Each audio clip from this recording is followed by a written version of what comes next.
അനുഗ്രഹത്തിൻ്റെ പിന്നാലെ പോകാതെ അനുഗ്രഹിക്കുന്നവൻ്റെ പിന്നാലെ പോകുക.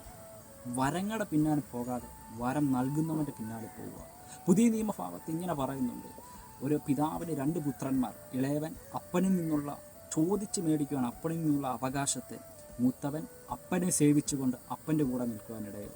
അങ്ങനെ ഇളയവൻ അവകാശത്തെ കൈപ്പറ്റിക്കൊണ്ട് അവൻ തനിക്ക് ബോധിച്ചതുപോലെ പോയി.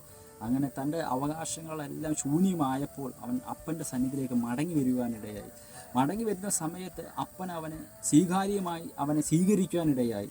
മൂത്തവൻ അത് കണ്ടു വന്നിട്ട് അപ്പനോട് ചോദിക്കുകയാണ്, അപ്പാ, ഇത്രയും നാളും അങ്ങേ സേവിച്ച് നിന്നിട്ട് അപ്പൻ എനിക്ക് വേണ്ടി ഒരു കാളക്കുട്ടിയെ പോലും അറുത്തിട്ടില്ല. അപ്പൻ പറയുന്ന ഒരു പദമാണ് നിങ്ങളോട് പറയാനുള്ളത്, എനിക്കുള്ളതെല്ലാം നിനക്കുള്ളതാണ്. അപ്പൻ്റെ പിന്നാലെ പോയാൽ അപ്പൻ എന്തൊക്കെയുണ്ടോ അതൊക്കെ നമ്മുടെ ലൈഫിൽ വെളിപ്പെടുക തന്നെ ചെയ്യും. അപ്പനിൽ നിന്നുള്ള നന്മയെ സ്നേഹിക്കാതെ അപ്പനെ സ്നേഹിച്ചാൽ അപ്പനിൽ നിന്നുള്ള സകല നന്മകളും നമ്മുടെ മീതെ വെളിപ്പെടുക തന്നെ ചെയ്യും.